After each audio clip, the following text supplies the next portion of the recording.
It was supposed to be just one night. One paid night. A quick favor and then I'd go back to my life. But when that baby stopped crying in my arms, and I heard the sound of the door closing behind me, I knew nothing would go as planned. He looked at me from across the room with those dark eyes that had seen too much, and his words fell like a sentence. You can't leave anymore. Before I continue, tell me, where are you listening to this story from? How old are you? Leave it in the comments. The snow had started falling 3 hours before I got the call. An unknown number lit up my phone screen while I washed the dishes from my lonely dinner. I almost didn't answer. My hands were buried in soapy water, watching through my tiny apartment window as the city lights flickered between the white flakes. It was December 23rd, and I'd be alone for Christmas again. I answered on the fourth ring. A man's voice, deep and direct, no introduction. Sophia Morales. Yes, I responded, feeling my heart accelerate for no apparent reason. I need you to come tonight. An hour or two at most. $500 cash. I swallowed hard. $500 was more than I made in a full week cleaning houses. $500 meant paying the overdue rent. It meant food. It meant not receiving another eviction notice. For what? I asked, pressing the phone against my ear. My baby won't stop crying. I need someone to watch her for a few hours. They told me you're good with children. I closed my eyes. I'd worked at a daycare for 2 years before it closed. I'd watched my neighbors' kids, friends' nephews, but I'd never gotten a call like this so late, so urgent, from a stranger. How did you get my number? I asked. That doesn't matter. Are you coming or not? Time's running out. There was something in that voice that made me hesitate. It wasn't just the urgency, it was the tone, cold, controlled, like he was used to people obeying without questions. But $500, 500 down dollars, $500 that could change my desperate situation. Okay, I whispered. Give me the address. I'm sending a car in 20 minutes. Bring some clothes just in case. It might take longer than expected. Wait, I don't know if. But he'd already hung up. I stood there in the middle of my tiny kitchen, hands still wet, staring at the phone like it could give me answers. A message arrived seconds later, an address in an area I knew by reputation. Not the worst neighborhood, but not a safe one either. Big houses, old ones, where people lived who preferred not to be seen. I dried my hands, trembling slightly. I shouldn't go. Every instinct told me not to. But I looked around my apartment.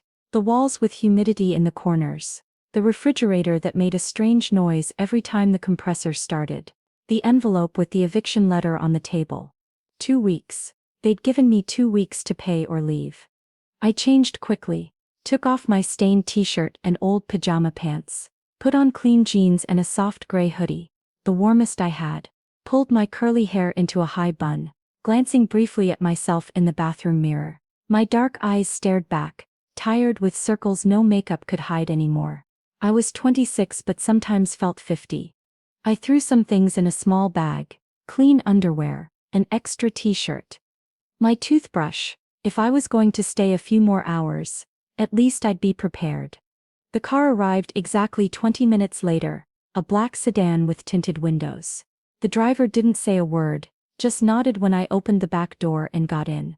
The interior smelled of expensive leather and pine air freshener. This wasn't a normal taxi, it was too luxurious, too quiet. The drive took 30 minutes. I watched through the window as the city transformed. The commercial streets with their Christmas lights gave way to increasingly spacious residential neighborhoods. The houses grew larger, more separated from each other. The snow fell denser now, covering everything with a white blanket that made the world seem silent. Finally we stopped in front of a 2-story house, dark brick, with wide windows and a front yard that was now just a white expanse under the snowfall. There was light in a second-floor window, a warm, yellowish light. The driver got out and opened my door. I stepped out, feeling the cold bite my face immediately. Snow slipped between the strands of hair that had escaped my bun. Go ahead, the driver said, pointing to the front door. Aren't you coming? He shook his head and returned to the car without further explanation. I walked along the path someone had recently cleared, though it was already covering with snow again. My sneakers left prints in the perfect white. I climbed the 3 porch steps, and before I could ring the bell, the door opened. A man looked at me from inside. Tall, broad-shouldered, wearing a black leather jacket that fit like a second skin. He wore a thick gold chain at his neck, and his eyes were the color of black coffee, hard and calculating. His short hair showed some gray at the temples. He had a small scar above his left eyebrow. He didn't smile. "Sophia Morales," he said. It wasn't a question. "Yes," I responded, feeling how small my voice sounded. "Come in, it's cold." I passed next to him and the temperature contrast hit me like a wave. Inside it was warm, maybe too warm. I instinctively removed my thin coat. The house was different from what I expected. The exterior had been severe, intimidating, but the interior had a strange air of contained warmth. Dark furniture but good quality. A large leather sofa, a thick rug, and from somewhere on the second floor, the sound that explained everything. Crying. Heartbreaking baby crying that rose and fell in desperate waves. "How long has she been like this?" I asked, setting my bag on the floor. The man closed the door and threw the bolt. The sound of metal sliding made something in my stomach twist. 4 hours, he responded, running a hand over his face. A gesture of exhaustion. 4 damn hours. "Where's the mother?" A pause. The man looked at me with those eyes that seemed able to see through people. "There is no mother." I waited for more explanation, but it didn't come. The baby's crying intensified. It was a primitive sound, urgent, that activated something deep in me. An instinct I didn't know I had so developed. "Can I go up?" I asked. The man nodded and guided me upstairs. His heavy boots against the polished wood. The second-floor hallway was in semi-darkness except for the light coming from a room at the end. The door was ajar. When I entered, I had to blink at the contrast. It was a baby's room, but not just any room. It was decorated with meticulous care that completely clashed with the image of the man who had brought me here. The walls were a soft pink, almost peach. There was a white crib with delicate bars in the center, and above it hung small decorative wooden stars. A lamp with a white fabric shade diffused golden light from a small table. There was a knitted heart hanging on the wall, and paper stars, and a sweetness in every detail that spoke of love, of hope, of everything that seemed impossible in this place. And in the crib, a baby cried like the world was ending. I approached immediately. It was a girl. I could tell by the pajamas with small pink hearts. She must have been about 4 or 5 months old. Her little face was red from the effort of crying. Her fists clenched, her legs moving frantically. Real tears ran down her chubby cheeks. "Can I?" I asked, looking at the man who remained at the door. He made a brusque gesture with his hand. "Go ahead. That's what you're here for." I leaned down and lifted the baby carefully, with movements my body remembered from years of practice. I held her against my chest, one hand under her bottom, another on her back, rocking her gently. "Shh," I whispered. "Shh, little one, I'm here now." The baby kept crying but with less intensity, as if surprised that someone had finally heard her. I started walking slowly around the room, swaying from one foot to the other, that universal movement all babies recognize. "What's her name?" I asked without stopping rocking the girl. "Emma," the man responded from the door. His voice had changed slightly, softer, more tired. "Emma," I repeated, and was surprised by the affection I put in that name I'd just learned. "Hi Emma, hi little one. It's okay, everything's okay." The crying began to diminish. First in intensity, then in frequency. The sobs spaced out. The baby breathed in gasps, with those hiccups that come after crying a lot. But her eyes, large and dark, were now fixed on my face. "When did she last eat?" I asked. 3 hours ago. She took the whole bottle." "Did you change her diaper?" 30 minutes ago." "Is she sick? Does she have a fever?" "No. The doctor came yesterday. Said she's perfectly healthy." I nodded, continuing my constant swaying. Sometimes babies just need this. Contact. Human warmth. Knowing they're not alone. Emma yawned. A small, perfect yawn that showed her toothless gums. Her eyelids were starting to get heavy. I felt the little body relax against me. How the tension left those tiny muscles. "It's working," the man said. His voice had a tone of amazement. Sometimes they just need to feel safe, I responded quietly. How long have you been alone with her? The man didn't respond immediately. I glanced at him sideways. He was leaning against the doorframe, arms crossed over his chest, but his posture wasn't relaxed. There was tension in every line of his body, and something else, something that took me a moment to identify.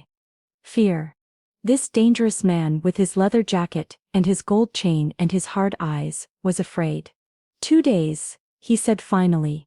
2 days, and I don't know what I'm doing. Where's her mother? I asked again. Softer this time. Dead. The word fell in the room like a stone in still water. I stopped rocking for a second, then continued. Emma had closed her eyes. Her breathing had become slow and deep. I'm sorry, I whispered. It was 5 days ago. Complications after childbirth. They couldn't do anything. 5 days.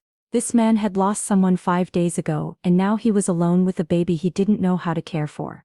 I looked around the room again. All that decoration. All that care. Someone had prepared this with love. Someone who was no longer here. Was she your wife? No. It was complicated. I didn't ask more. It wasn't my place. Emma was now sleeping deeply against my chest. I could feel the tiny beats of her heart. I could feel her warm breath against my neck. I'm going to put her down, I whispered. I approached the crib with dancer's movements, slow, soft, trying not to wake the baby. I deposited her on the mattress carefully. Emma stretched a little, made a small sound but didn't open her eyes. I arranged a thin blanket over her chest, and stayed there, one hand on the baby's back, waiting to make sure the sleep would hold. The silence in the room was almost deafening after hours of crying. The man approached. He stood next to me, looking at Emma sleep. At this distance I could smell his cologne, something woody and expensive, and underneath the smell of exhaustion, of desperation. I don't know how you did that, he said. Practice. And patience. I don't have either. I looked at him truly for the first time. Up close I could see the fatigue lines around his eyes. The dark circles almost as marked as mine. The 2-day beard shadowing his jaw. He must have been about 35 years old, maybe 40. It was hard to tell. What's your name? I asked in a very low voice. He looked at me as if the question had taken him by surprise. Damian. I nodded. Damian. A name that sounded hard but in that moment, said with that tired voice, sounded almost vulnerable. Damian, listen, if Emma just lost her mother, she's going to need a lot of stability. A lot of routine. Babies feel everything. They feel your stress, your fear, your uncertainty. I can't give her stability. I can barely keep her alive. The words sounded brutally honest. I saw how he clenched his fists, how his jaw tensed. This man was used to controlling situations, to giving orders, to having power. But a 4-month-old baby had reduced him to this, to admitting he was lost. That's why you called me, I said. I needed help, and they told me you were trustworthy. Who told you? That doesn't matter. I moved away from the crib carefully. Emma kept sleeping, oblivious to the conversation happening above her. We left the room together, and Damian left the door ajar, just a crack, enough to hear if the baby woke up. In the hallway the temperature was cooler. I realized I'd been sweating in the warm pink room. You told me 1 or 2 hours, I said. It's 500 for one night, right? Damian nodded. Then I'm leaving in the morning. No. The word was firm. Final. I felt my pulse quicken. What do you mean no? I need you to stay longer. A week, 2, until I find a permanent nanny. I'll pay you well. A week, 2 weeks. I thought about my empty apartment, about my cleaning jobs that barely allowed me to survive, about the eviction waiting for me. How much? I asked, hating myself a little for asking but needing to know. 5,000 for 2 weeks. Cash. Up front if you want. I ran out of air. $5,000. It was a fortune for me. It was 3 months' rent. It was food for half a year, if I was careful. It was the difference between the street and a roof. Why me? I asked. There are agencies, professionals. Because I can't trust agencies. Because I need someone who won't ask questions. Someone willing to be discreet. And there it was. The truth beneath all this. I looked at Damian and understood. This man wasn't legal.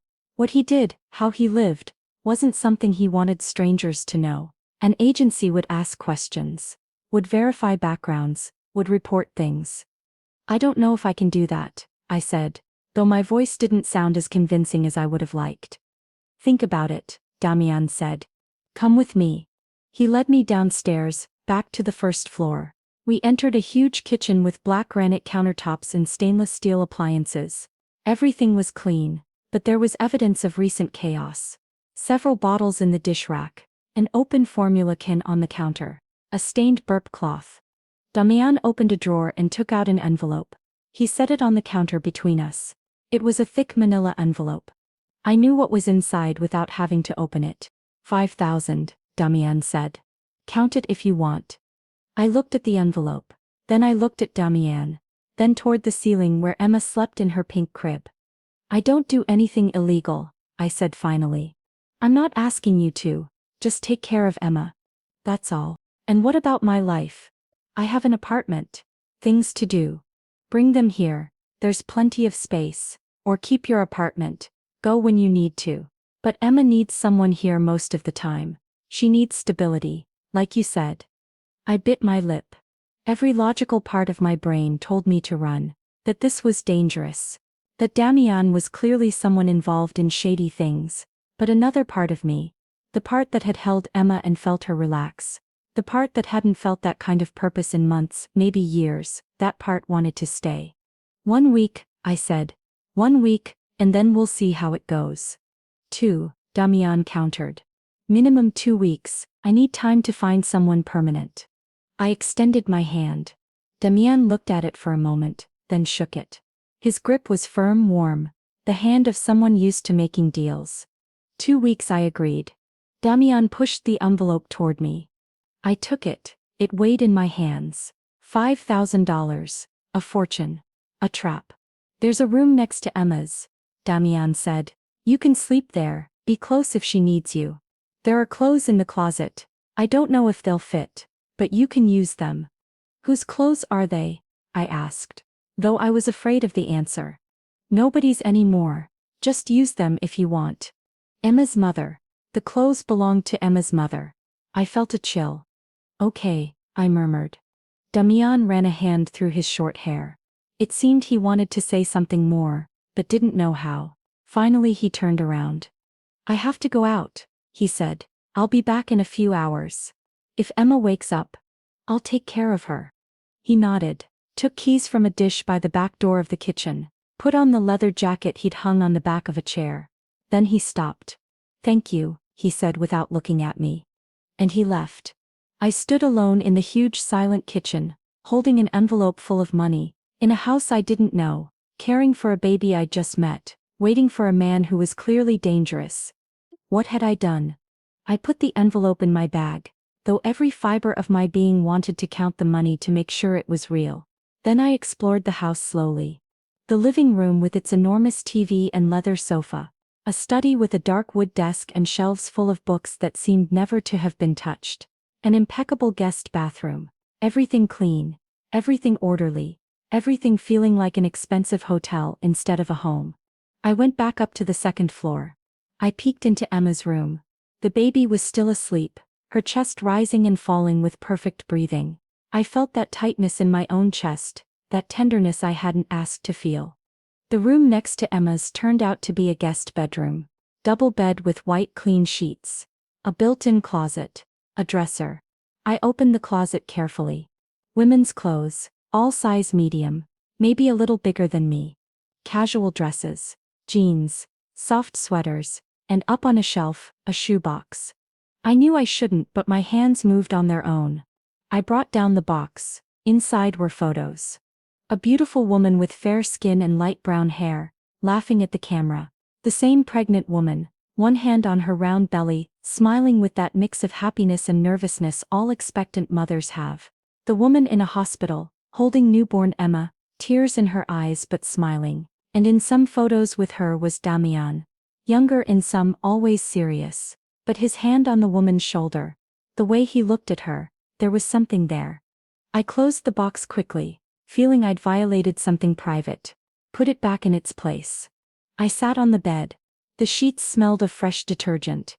I looked at my phone. 3 in the morning. I had no messages. I had no one who worried about where I was. I lay down dressed, on top of the sheets, and closed my eyes. But every time I was about to fall asleep, I heard noises.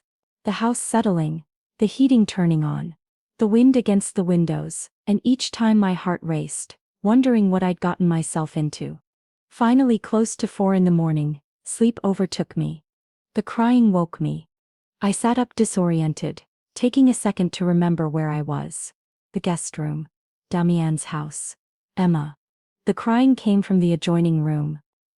I jumped up, my bare feet hitting the cold floor. I crossed the short hallway and entered the pink room. Emma was awake, her little legs moving, her fists in the air. It wasn't the desperate crying from last night. It was more a call. I'm hungry, I'm wet, I'm here, and I need something. Coming, little one, I murmured. I lifted her from the crib. The diaper was heavy. First step then. I looked around and found what I needed. A foldable changing table leaning against the wall. Diapers in a basket. Wipes. Someone had bought everything necessary. I changed Emma with efficient movements. The baby looked at me with those enormous eyes, still with tears on her lashes but calmer now. I talked to her the whole time. There you go. Much better, right? Now you're hungry. Let's find your breakfast. With Emma against my hip, I went down to the kitchen. The grayish light of dawn entered through the windows. The snow had stopped. The world outside was white and silent. The bottles were in the dish rack. I found the formula, read the instructions on the can, prepared a new bottle. While I waited for the warm water to heat it, I rocked Emma, who was starting to complain more insistently. Almost there, baby. Almost. I tested the temperature on the back of my hand. Perfect. I sat on the living room sofa with Emma in my arms and offered her the bottle. The baby grabbed it eagerly, her small hands clutching the bottle while she sucked. Her eyes closed with pleasure. I felt something melt in my chest. Something I'd kept frozen for a long time. This baby, this little one who had lost her mother, who was in the hands of a father who clearly didn't know what to do, who needed so much and couldn't ask with words. While Emma ate, I heard the front door opening, heavy footsteps. Damian entered the living room and stopped seeing us. She woke up, I said unnecessarily. What time is it? He asked. 6. Damian nodded. He looked even more tired than last night. He had his jacket soaked with melted snow. There was blood on the knuckles of his right hand. I noticed but said nothing. Emma finished her bottle, and I sat her up to burp her, patting her back gently. Emma burped perfectly, and then yawned. She needs to sleep a little more, I said. Babies her age still sleep a lot. Did you sleep? A little. Damian took off his jacket. Underneath he wore a black t-shirt that hugged his torso. I could see more scars, one that came out from the shirt's neck and went down his shoulder, another on his bicep. This man had lived a violent life. I'm going to shower, he said. Will you be okay? We'll be fine. He went upstairs. I heard the water running. I went back up with Emma, laid her in the crib again. This time the baby fell asleep almost immediately, her stomach full, her diaper clean, feeling safe. I went back down. I didn't know what to do with myself. It was too early to be awake, but too late to go back to sleep. I went to the kitchen and started cleaning. Washed the used bottles, cleaned the counter, organized the formula and wipes. I was drying the last bottle when Damian came down. He'd showered and changed. Now he wore dark jeans and a gray shirt, his hair still damp. He smelled of soap and that woody cologne. You didn't have to clean, he said. I needed to do something.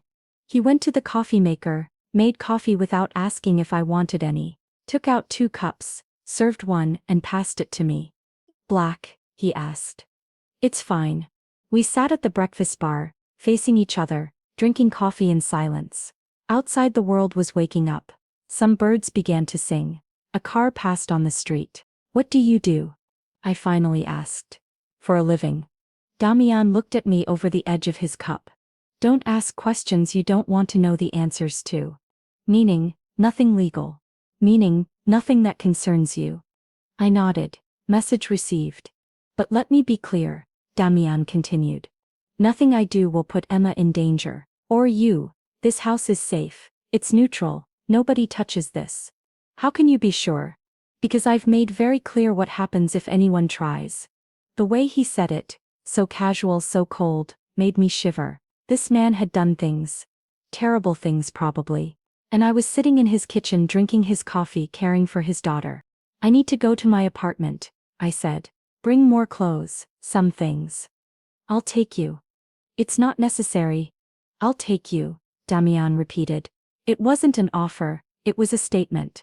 Half an hour later, we were in the same black sedan from last night. Damian drove in silence. I gave him directions. The contrast between my neighborhood and Damian's was brutal. Old buildings with rusty fire escapes. Graffiti on the walls. Garbage piled in corners. This was my reality. We went up 3 flights on stairs that creaked. The hallway smelled of stale food and humidity. I opened the door to my apartment feeling suddenly ashamed. It was tiny. One room that served as living room and bedroom. A kitchen that was more a closet with a stove and a sink. A bathroom that barely fit an adult. Everything old, everything worn, everything screaming poverty. Damian entered behind me and said nothing. Just looked around with those eyes that didn't miss details. Give me a minute, I said. I went to my small closet and took out more clothes. Jeans, t-shirts, underwear. My hairbrush. My basic hygiene products. Put them in an old suitcase I'd bought at a thrift store. I didn't have much. My whole life fit in a suitcase. I also took the envelope with the eviction letter. And a photo. The only one I had, me as a child with my grandmother. My grandmother had died 5 years ago. I had no one else. Ready, I said. Damian had been looking out the window. He turned toward me. You don't have to come back here, he said.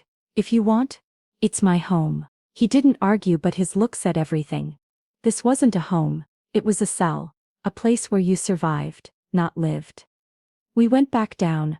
I locked the door wondering if I'd ever return. Part of me hoped not. The trip back was silent. Emma was awake when we arrived. I could hear her crying from the front door. I ran upstairs. The baby was red from crying so much. How long had she been like this? I lifted her, suddenly furious. You can't leave her alone, I told Damian when he arrived at the room's door. You can't just leave and let her cry here. I was gone 20 minutes. 20 minutes is an eternity for a baby. I didn't know what to do. You were the one who knew. I took a deep breath, trying to calm down. Emma had calmed already, pressed against my chest. But she still breathed in gasps. You have to learn, I said calmer. If I'm only going to be here 2 weeks, you have to learn to take care of her yourself. I can't. Yes, you can. Anyone can. You just need to try. Damian clenched his jaw. I could see the resistance in every line of his body. This man who had probably never been afraid of anything was terrified of a 5-month-old baby. Come here, I said. He didn't move. Damian, come here. Slowly, as if approaching a dangerous animal. Damian approached. I adjusted Emma in my arms. Extend your arms, I instructed. What? No. Do it. With stiff movements, Damian extended his arms. I placed Emma in them, adjusting her position. One hand here, under the head. The other here, under the bottom. Hold her against your chest. Damian was clumsy, his arms too rigid. Emma looked at him with enormous eyes, as if wondering who this stranger was, but she didn't cry. Relax, I said. She feels your tension. I don't know how to do this. Nobody's born knowing. It's learned. Emma made a little sound. Damian looked down with something close to panic. What was that? Nothing, she's just making sounds. Babies make sounds. I stayed close, ready to take Emma if necessary. But slowly, very slowly, I saw Damian begin to relax. His arms softened. His breathing became deeper. Emma rested her little head against Damian's chest and yawned. See, I said softly. Not so bad. Damian didn't respond. He was looking at Emma with an expression I couldn't decipher. There was something there. Fear, yes, but also something else. Something deeper, more complicated. Is she yours? I asked. Biologically. Damian looked up. Yes. Did you love her mother? A long pause. I don't know, maybe. It was complicated. Why complicated? Because I'm not good with people. With loving. I only know how to destroy things. But you made her, I said, pointing to Emma. And she needs more than destruction. Damian gave Emma back to me with still careful movements. That's why you're here, he said. Because I can't give her what she needs. That's how the first days went. I established a routine. Emma woke around 6. Bottle, de paper change. Playtime. Another nap, another bottle at noon. More play. Afternoon nap. Evening bottle, bath. Last feeding. To sleep. Damian appeared and disappeared. Sometimes he was out all night, other times he slept late in his room. I'd never seen, when he was present he kept his distance. Watched from doorways, asked occasional questions, but didn't interact much. Until the third night. Emma was especially restless. She'd eaten well, her diaper was clean, but she wouldn't stop crying. It was 10 at night. I'd been rocking her for more than an hour and nothing worked. Damian appeared at the pink room's door in pajama pants and a sleeveless shirt that showed the tattoos covering his arms. I hadn't seen them before. Symbols, names, dates, a story written in ink on skin. What's wrong? He asked. I don't know. I've tried everything. I can try. I looked at him surprised. Then nodded and passed him Emma. This time Damian took her with more confidence. Started walking around the room like he'd seen me do. Up and down. Rocking her. And he started talking. Quietly. In Spanish. A Spanish that sounded different from mine. Harder. Full of idioms I barely recognized. But his tone was soft. He told Emma about her mother. How she was beautiful but complicated. How they'd met in circumstances Emma didn't need to know yet. How when he learned she was pregnant, he'd wanted her to leave, to disappear because his world was no place for a baby. But she'd refused. She'd insisted on staying. She'd insisted he could be better than he believed. And now she's gone, Damian murmured. And you're here, and I don't know how to be what you need. I don't know how to be a father. I don't know how to be good. Emma had gone quiet, listening to the sound of his voice. Her eyes were starting to close. I felt hot tears rolling down my own cheeks. This moment, this broken man trying to connect with his daughter. This baby who had lost everything before having a chance to know it. It was too much. Damian finally noticed Emma was sleeping. He arranged her in the crib carefully. Then he saw me, saw my tears. What? He asked. Nothing, I said, wiping my face. Just, I think you can do this. Be her father. If you try. He looked at me for a long moment. No one's ever believed in me before. Well, I started. Someone has to start. Something changed that night. Damian began participating more. Prepared bottles. Changed diapers with big clumsy fingers but with determination. Played with Emma, making silly faces that made the baby laugh, that bubbly laugh. That's one of the purest things in the world. I watched him and felt something grow in my chest. Something dangerous, admiration. Respect, and maybe just maybe something more. 1 week became 2. The 2 weeks were approaching their end but nobody mentioned I should leave. Until one afternoon. Damian came home earlier than usual. I was in the living room with Emma on her activity gym, trying to grab the hanging toys with her little hands. We need to talk, Damian said. I felt my stomach tighten. Here it came. The goodbye. The end of the agreement. We sat on the sofa. Emma kept playing happily, oblivious. I've tried to find a permanent nanny, Damian began. I've interviewed 6 people. Oh, I said, trying to keep my voice neutral. None of them are like you. What do you mean? Damian ran a hand over his face. A gesture I'd come to recognize as his way of processing difficult emotions. Emma loves you. When you hold her she calms down. When you talk she listens. With you she smiles more than with anyone. And I trust you. I swallowed. Where are you going with this? Stay. Not just 2 weeks. Stay permanently. Live here. Help me raise Emma. I can't, I'll pay you well. Triple what you make cleaning houses. You'll have your own space, freedom to come and go. I need Emma to have stability. I need her to have someone who knows how to love her. And you? I asked. Don't you know how to love her? I'm learning. But it's not enough. A girl needs, I don't know. A mother figure. Someone who's soft when I'm hard. Someone who's warm when I'm cold. I'm not her mother, I said, but the words hurt coming out. No, but you could be the closest thing she'll have. I looked at Emma. The baby had managed to grab a toy and was bringing it to her mouth, happy with her achievement.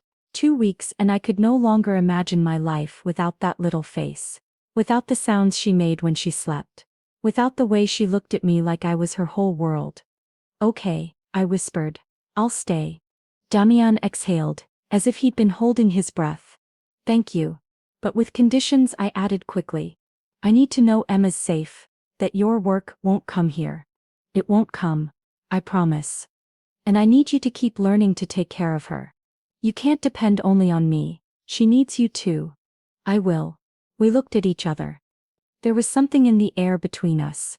Something unspoken. Something we both felt, but neither dared name. You should keep the guest room, Damian said finally. But if you want, I can convert the second-floor study into a suite for you, with your own bathroom, your own private space. It's not necessary. I want you to feel comfortable. I want this to be your home too. Your home too. The words resonated in my chest. I hadn't had a real home in so long. Just places where I slept. Just spaces I occupied temporarily. Okay, I said. Thank you. That night, after putting Emma to bed, I sat on the guest room bed and called my building office. Cancelled my lease, formally surrendered my apartment, burned that bridge. There was no going back now. The days turned into weeks. December gave way to January. The snow melted and fell again. Emma grew visibly, started rolling onto her stomach, making more sounds, recognizing faces and smiling when she saw me or Damian. Damian kept his promise, hired people to remodel the study. In 2 weeks I had a beautiful room with a private bathroom, a small living room with sofa and TV, and a sense of permanence I hadn't had in years. I also began to know more about Damian. Not the details of his work that remained forbidden territory, but the small things, how he took coffee black but with 3 spoons of sugar, how he woke early and exercised in a home gym he had in the basement, how he liked silence but played soft music when Emma was awake, how he had nightmares some nights and woke sweating. One night at the end of January, I woke to Emma's crying. It was 2 a.m. I got up automatically, but when I reached the pink room, Damian was already there. He was sitting in the rocking chair we'd bought the week before, with Emma against his bare chest, singing softly to her. It was a lullaby in Spanish I didn't know. His voice was surprisingly melodious. I stood in the hallway watching through the ajar door. Emma was completely relaxed, her little hand clutching Damian's finger, and Damian had his eyes closed, rocking gently, completely focused on his daughter. Something broke in my chest. A wall I'd been building. A defense I'd maintained. I fell in love in that moment. Not with the dangerous man, not with the criminal, but with this one. The man who sang lullabies at 2 a.m. The man who was learning to be a father. The man who was soft when it mattered. I went back to my room with my heart beating irregularly. This was dangerous. This was stupid, but I couldn't deny it anymore. The next morning Damian found me in the kitchen preparing Emma's breakfast.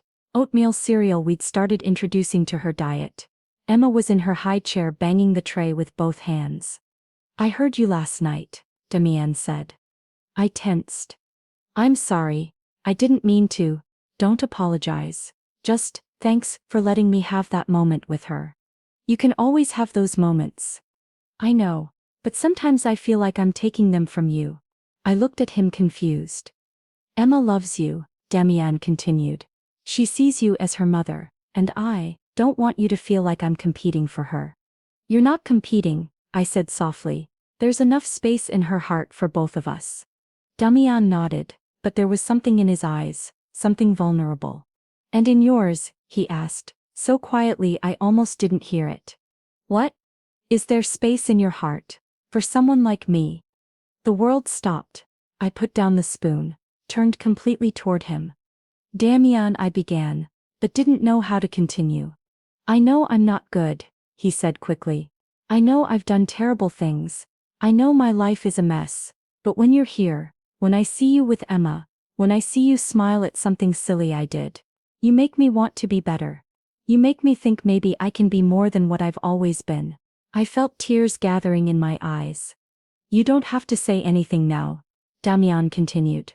I just needed you to know. I needed to be honest. Emma chose that moment to scream, impatient for her food. We both laughed, the tension breaking a little. I gave Emma her breakfast. Damian made coffee. We moved around the kitchen in a dance that had become familiar. But now there was something more. An electric current. A possibility. Later that day, when Emma took her afternoon nap, I looked for Damian. I found him in the first floor study, looking at papers on his desk. He looked up when I entered.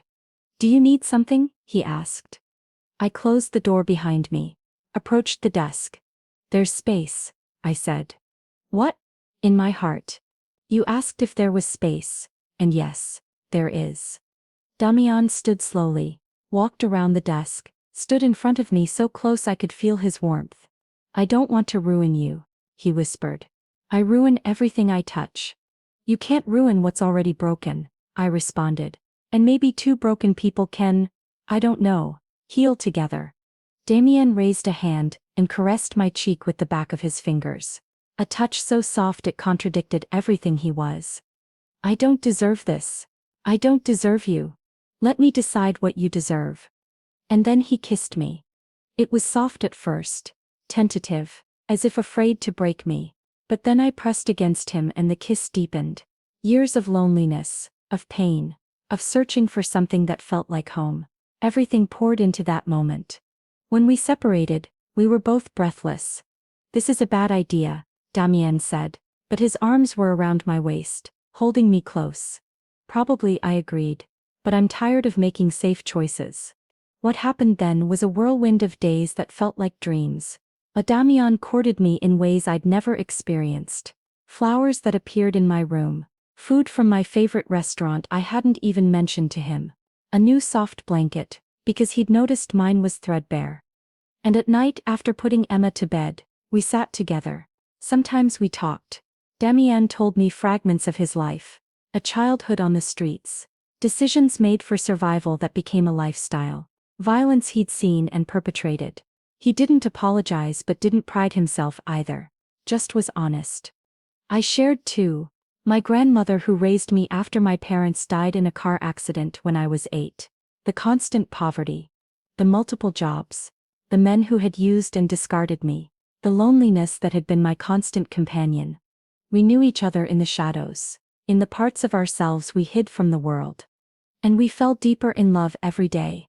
Emma turned 6 months. We had a small celebration, just the three of us. A cake I baked. Balloons Damian hung clumsily. Emma sitting in her high chair, smashing cake on her face and laughing with that laugh that made everything worthwhile. Damian took photos. I looked at them later and saw something I hadn't seen in years. Joy on my own face. Genuine happiness. Later when Emma slept, Damian took me to his room. I'd never been there before. It was more Spartan than I expected. Big but simple bed, walls without decoration. A closet, nothing personal except a photo on the nightstand. The woman with light brown hair. Emma's mother, holding newborn Emma. I looked at it and felt something complicated in my chest. You loved her, I said. It wasn't a question. Damian sat on the edge of the bed. I tried. I don't know if I succeeded. I don't know if I can love the normal way people love. What's normal love? I asked, sitting next to him. I don't know. I guess not causing harm, being there, choosing the person again and again. Sounds good. Damian looked at me. I choose you, Sophia. Every day. I choose you. And I choose you, I whispered. We kissed again. But this time it was different. More urgent. More needed. Clothes were removed with trembling hands. And when we joined, it wasn't just physical. It was a promise. A commitment. After, lying in the darkness with the sheets tangled, Damian traced the lines of my face. What are we doing? He asked. Something stupid probably, I responded. But something that feels right. If something happens to me, Damian began. Don't say that. Listen to me. If something happens to me, all this is yours. The house. The money I have saved. And Emma, legally. There are papers. I've prepared them. I felt hot tears. Nothing's going to happen. You don't know that. My life is unpredictable. Dangerous. And I need to know that if I don't come back one day, Emma will be okay. That you'll be okay. I couldn't speak. Just nodded against his chest. I love you, Damian whispered. I probably shouldn't. It's probably selfish and stupid. But I love you. I love you too, I said. And yes, it's stupid, but I don't care. That's how the weeks went. A strange family forming. Not traditional, not perfect, but real. Until the night everything changed. It was February. A cold Friday. Damien had been restless all day. I noticed it in the way he checked his phone constantly. In how he looked out the windows. In the tension of his shoulders. What's wrong? I asked, as we put Emma to sleep. Nothing you should worry about. But you're saying it in a way that makes me worry. Damien closed his eyes. There's a situation, at work. Something I need to handle tonight. You mean something dangerous? He didn't respond, which was answer enough. Don't go, I said, taking his hand. Stay here, with us. I can't. If I don't go, the danger comes here, and I promised this place would be safe. Damian, I'll be fine. I'm always fine. But his voice didn't sound convinced. We said goodbye at the door. Damian kissed me like it was the last time, held my face between his hands. If I don't come back. You'll come back, I interrupted. You have to come back. He nodded, put on his leather jacket, checked something at the waist of his pants. I saw the glint of metal, a gun. Of course he carried a gun. And he left. I stood alone with Emma, tried to do my normal routine, gave her the last bottle of the night, bathed her, put on her pajamas. But my hands trembled, my heart beat too fast. Emma sensed my anxiety and got restless. It took longer than usual to get her to sleep. When I finally did, I went downstairs and sat on the living room sofa staring at the door waiting. 11 at night, midnight, 1 in the morning. Nothing. I tried calling him. Straight to voicemail. 2 in the morning, 3. Emma woke crying. I attended to her on autopilot. Bottle, change, rocked her until she fell back asleep. But my mind was with Damian, imagining everything that could have gone wrong.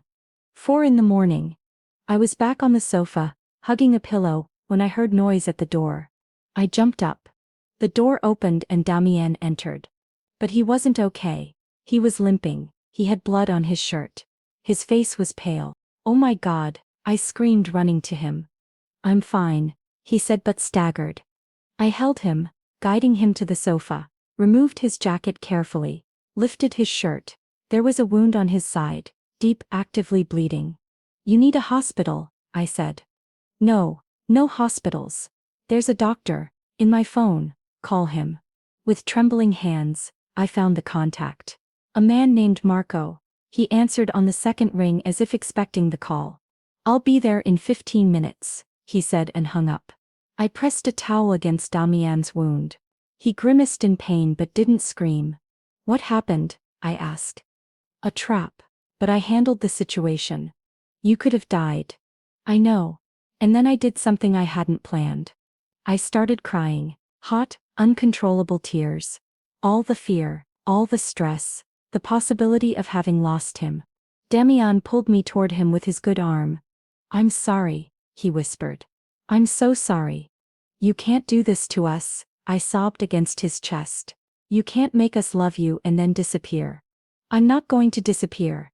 You promised, and I keep my promises. The doctor arrived. He was an older man with steady hands and an expression that said he'd seen things. He didn't ask questions, just worked in silence, cleaning the wound, suturing it, bandaging it. It was luck, he said finally. 2 centimeters more and it would have hit something vital. When he left, I helped Damian up the stairs. Helped him change. Get into bed. I lay next to him, careful not to touch his wounded side. I can't do this, Damian said in the darkness. I can't keep living like this. Not now. Not with Emma. Not with you. What are you saying? I'm saying I need to find a way out. From this world. From this life. Is that possible? I don't know, but I have to try. Damian spent the following weeks recovering.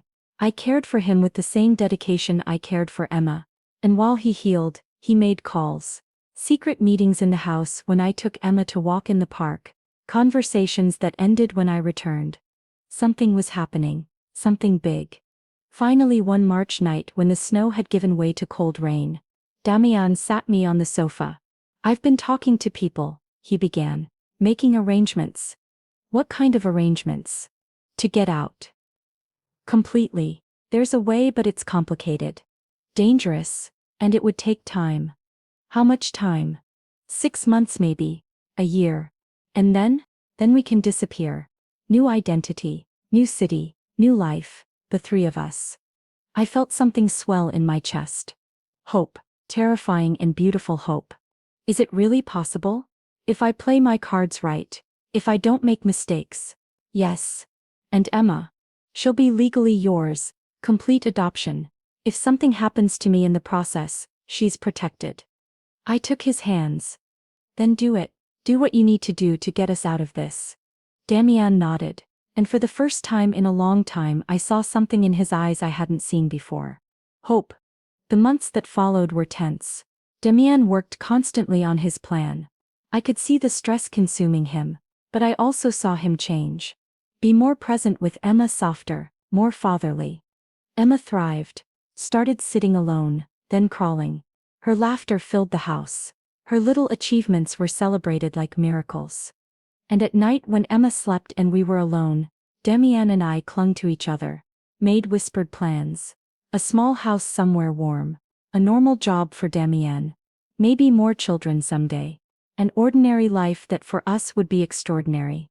But happiness is fragile, especially when it's built on dangerous foundations. It was May. A perfect Saturday. The first really warm day of spring. Damian had taken the day off, something rare but necessary. The three of us went to the park. Emma in her stroller, fascinated with everything. The trees, the birds, other children. We sat on a blanket, ate sandwiches.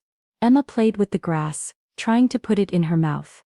Damian stopped her patiently each time, explaining grass doesn't get eaten. It was perfect. For a moment we felt like a normal family. Until Damian's phone rang. He looked at it. His expression changed. All the warmth disappeared. I have to go, he said. What? Now? Now? He stood quickly, kissed Emma on the forehead. Then kissed me with an intensity that scared me. I love you, he said, remember that. And he ran off. I sat with Emma, feeling the cold crawl up my spine despite the sun. Something was wrong. We returned home. Hours passed. Damian's phone went straight to voicemail. I tried staying calm for Emma, but inside I was screaming. 9 at night. 10. 11. Someone knocked on the door. I put Emma in her playpen, and went to open with my heart hammering. It wasn't Damian. It was a man I didn't know. Older in an expensive suit, behind him were 2 bigger men. Bodyguards. Sofia Morales, the man said. Who's asking?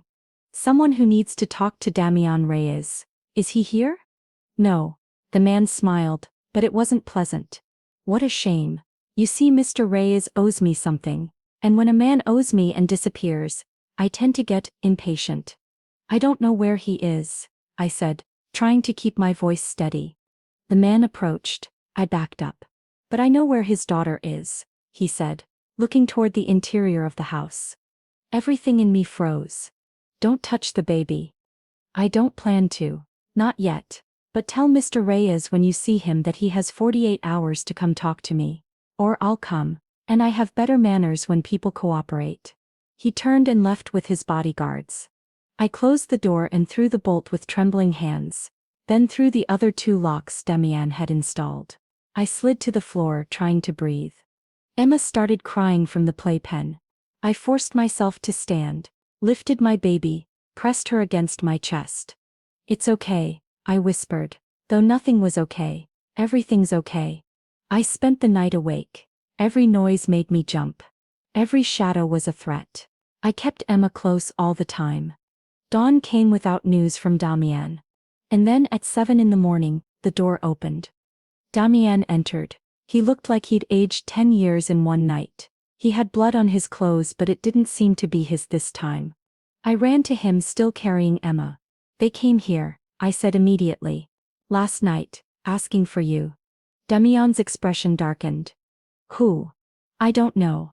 An older man with bodyguards. He said you have 48 hours. Damn, Damian muttered. He started pacing back and forth across the living room. I could see his mind working, calculating options. Tell me what's happening, I demanded. Damian stopped, looked at me, then looked at Emma, who was in my arms, looking at him with those big eyes. My exit, he said, required betraying powerful people. I thought I had more time to disappear before they realized. Clearly not. Clearly not. Damian approached, touched Emma's cheek with the back of his fingers. You have to leave, he said. Both of you, now. What? No. We're not leaving you. It's not an option, it's an order. You can't order me. Sophia, please. His voice broke. Please. If something happens to you because of me, I can't live with that. And if something happens to you, you think I can live with that? You don't have a choice. Emma needs you. Even if I'm not here. I felt hot tears rolling down my cheeks. It's not fair. We found something good, something real. I know, but my past caught up. I always knew it could happen. Then fight. Find another way.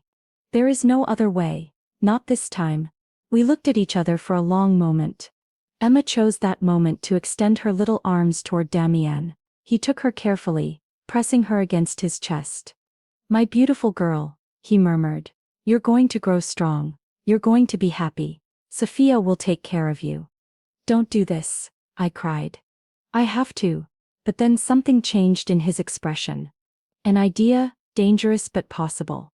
Unless, he began. Unless what? Unless they think they have me, that I cooperated. I don't understand. Damian started talking fast.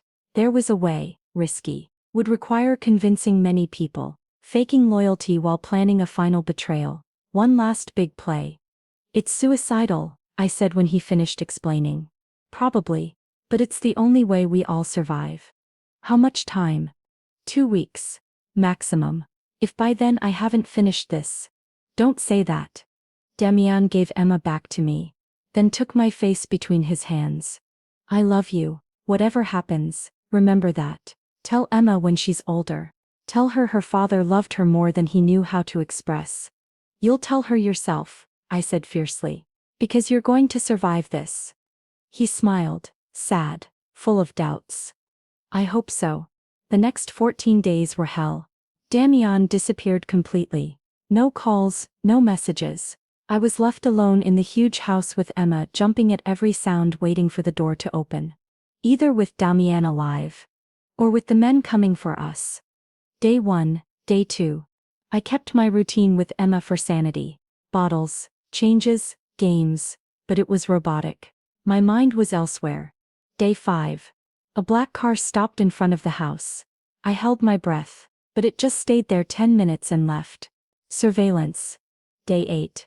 Emma learned to clap. In any other moment it would have been a celebration. I could only force myself to smile. Day 11. I packed emergency bags, one for Emma with everything necessary, one for me with essentials. Hid them by the back door, ready to run if necessary. Day 13. I didn't eat, didn't sleep, just kept vigil. Day 14. Night fell. I was sitting in the living room with Emma asleep in my arms. I didn't want to leave her in the crib. I needed to feel her close. 11 at night. Midnight. And then at 12:17 the door opened. I stood clutching Emma, ready to run. Damian entered. He was alive. But he looked different. Thinner. With new scars on his face, moving like every step hurt. It's done, he said. It's over. I couldn't speak.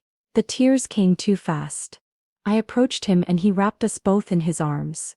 Is it really over? I asked against his chest. Yes, we're free. How? It's better you don't know the details, but we're free, we can leave, start over. We stayed like that for a long time. The three of us together, a family that had survived the impossible. 2 months later, we were in a small town 4 states away. A modest house with a yard where Emma could play. Damian worked in construction under a new name. I'd started online studies to become a teacher. Emma was almost a year old now. Walked wobbly all over the house, said Ma and Pa though she didn't quite know what they meant yet. She was happy, healthy, loved. One afternoon while Emma napped, Damian found me on the porch watching the sunset. He sat next to me taking my hand. "What are you thinking?" he asked. "About how it all started. Just one night. It was supposed to be just one night. And look where we are now." "You closed the door that night," I said. "You told me I couldn't leave.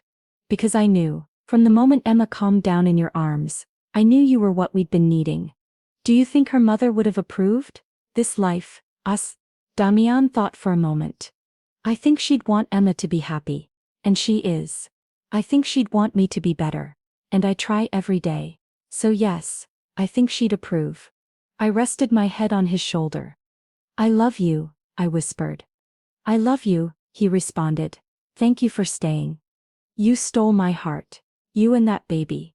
I couldn't have left even if I wanted to." From inside the house came the sound of Emma waking. Her little call. We both stood to go to her. Together, as a family. A strange family born from necessity and desperation. But also from love.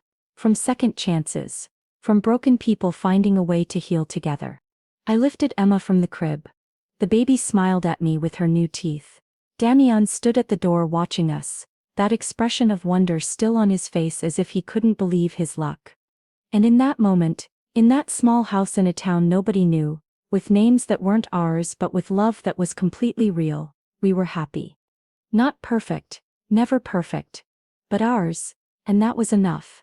It was supposed to be just one night, but it became forever, and none of us would change it for anything.